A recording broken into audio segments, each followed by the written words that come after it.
네, 오늘은 복음을 듣지 못한 기갈이라는 제목으로 특강 80번째 시간을 갖도록 하겠습니다.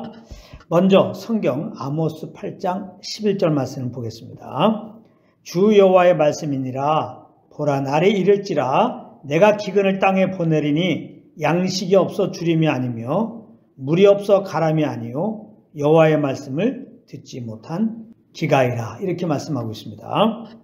아모스 선지자가 이 말씀을 하던 북이스라엘은 여로보암 2세가 통치하고 있었을 때인데 경제적으로는 굉장히 큰 번영을 누리고 있었던 시절이었습니다.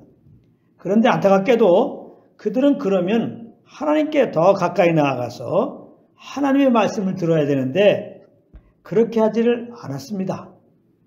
하나님을 오히려 더 멀리하고 우상을 숭배했습니다. 사람들은 부정부패와 사치와 타락 가운데 빠졌습니다. 이러한 때 남유다 출생인 아모스를 하나님은 부르셔서 북이스라엘에 가서 이 말씀을 전하게 하셨던 것입니다. 여기 오면 하나님께서 이스라엘 백성들에게 여호와의 말씀을 듣지 못한 기갈을 준다는 것입니다. 이 말씀은 하나님의 말씀을 맡은 자들이 하나님의 말씀을 올바로 전해주지 않았다는 것을 전제로 하고 있는 것입니다. 그러다 보니 하나님은 이제 그냥 그렇게 내버려 두시겠다는 말씀입니다. 하나님은 인격적이시기 때문에 하나님의 말씀을 거역하면 어찌할 수가 없는 것입니다. 로마서 1장 28절입니다. 또한 그들이 마음에 하나님 두기를 싫어하며 하나님께서 그들을 그 상실한 마음대로 내버려 두사 합당하지 못한 일을 하게 하셨으니, 이렇게 말씀하고 있습니다. 그리고 여호와의 말씀을 온전히 듣지 못하다 보니까 이스라엘 백성들도 여호와의 말씀에 대한 사모함이 사라졌던 것이고 또 어떤 것이 여호와의 말씀인지를 분별하지 못했던 것입니다.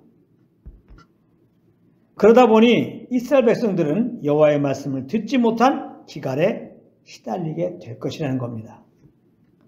그러므로 이 아모스의 예언의 말씀은 지금 이 시대를 살고 있는 우리들에게도 딱 맞는 말씀인 것입니다. 그렇지 않습니까? 지금 우리나라가 얼마나 부유하게 되었습니까? 그러나 우리 사회는 지금 어떻습니까? 그와 반대로 깊은 어둠 속에 빠져 있는 것입니다. 무엇보다 복음을 맡은 자들이 복음을 전하지 않고 있는 것입니다. 오직 십자가의 도만 전하지 않고 있다, 이 말씀입니다. 십자가의 도란 십자가에서 우리 죄를 위하여 죽으셨다가 3일 만에 부활하신 예수를 믿음으로 구원받는다는 말씀입니다.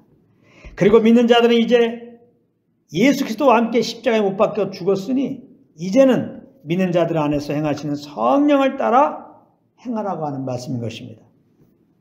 정말 십자가의 도는, 이 복음은 너무나 단순한 내용의 말씀입니다.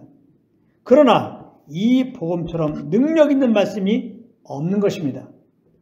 왜냐하면 이 복음을 듣고 믿는 자들은 죄에서 구원받고 새 사람이 되기 때문입니다.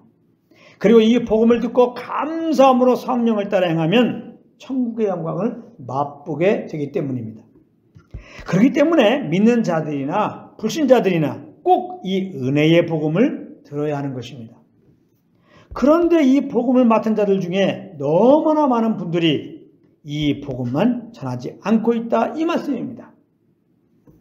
믿음만 가지고는 안 되고 그 위에 우리의 선한 행실이 더해져야 천국에 들어간다고 가르치고 있습니다. 이것을 보고 다른 복음이라고 하는 것입니다. 또 어떤 사역자들은 다른 복음을 전하면서 어떤 신비한 체험들이 중요하다고 하면서 예언 및 축사 사역 등을 하고 있습니다. 이런 것을 보고 다른 영의 사역이다, 이렇게 말하는 것입니다. 그런가 하면 어떤 사역자들은 다른 복음을 전하면서 율법을 잘 지키면, 규례법을 잘 지키면 이 땅에서 복을 많이 받는다고 가르치고 있습니다. 만약 그렇지 않으면 구원이 취소된다고 겁박하면서 말입니다. 이렇게 가르치는 것을 보고 다른 예수를 전한다라고 하는 것입니다. 이렇게 잘못된 가르침을 받다 보니까 많은 성도님들이 이제는 그 영혼이 지쳐 있는 것입니다. 복음의 말씀을 듣지 못한 기갈 가운데 있다 이 말씀입니다. 당연한 것입니다. 내 의로 구원을 유지하고 천국에 들어가려고 하니 그 마음이 무슨 기쁨과 평강이 있겠습니까? 조금만 잘못하면 구원이 취소되어서 지옥 가는 것이 아닌가 하는 정죄와 두려움만이 가득할 뿐인 것입니다. 그리고 이런저런 신비한 체험을 따라 신앙생활하면 신앙이 결코 자라지 않는 것입니다. 처음에는 막 하나님이 함께하는 것 같고 그래서 열심을 내기도 하는데요. 그런 신비한 체험을 따라 신앙생활을 하게 되면 어떤 문제가 생긴 줄 아십니까? 그런 체험이 없으면 주님이 함께하지 않는 것 같아서 그런 것이 없으면 주님을 섬길 힘을 잃게 된다는 것입니다. 그런데 잘 생각해 보십시오. 그런 신비한 체험들이 항상 경험이 되는 것입니까? 그렇지 않죠. 그러다 보니까 신비한 체험 따라 신앙생활을 하게 되면 결국 그 영혼이 진공 상태가 되어서 주님 앞에서도 그렇고 세상적으로도 정상적인 삶을 살 수가 없게 되는 것입니다. 그리고 이 땅에서 복받기 위해서 주님을 섬기면 이건 역시 얼마 못 가서 스스로 실족하여 주님을 떠나게 되는 것입니다. 왜냐하면 복받기 위해서 삶의 형통을 기도하면서 그렇게 열심히 정성을 다해서 기도하고 헌금 내고 충성 봉사한 것인데 그렇게 안 될 것이기 때문입니다. 그렇기 때문에 그런 다른 예수를 따라가면 그 영혼은 결국 하나님께 큰 유감을 가지게 되고 실족할 수밖에 없다는 것입니다. 그러므로 혹시 주님을 따른다고 지금까지 따랐는데 지금 내 영혼이 지쳐있는 분들이 계십니까? 그래서 주님을 부를 힘도 없고 당연히 주님 따라갈 엄두도 내지 못하고 계신 분들이 계십니까?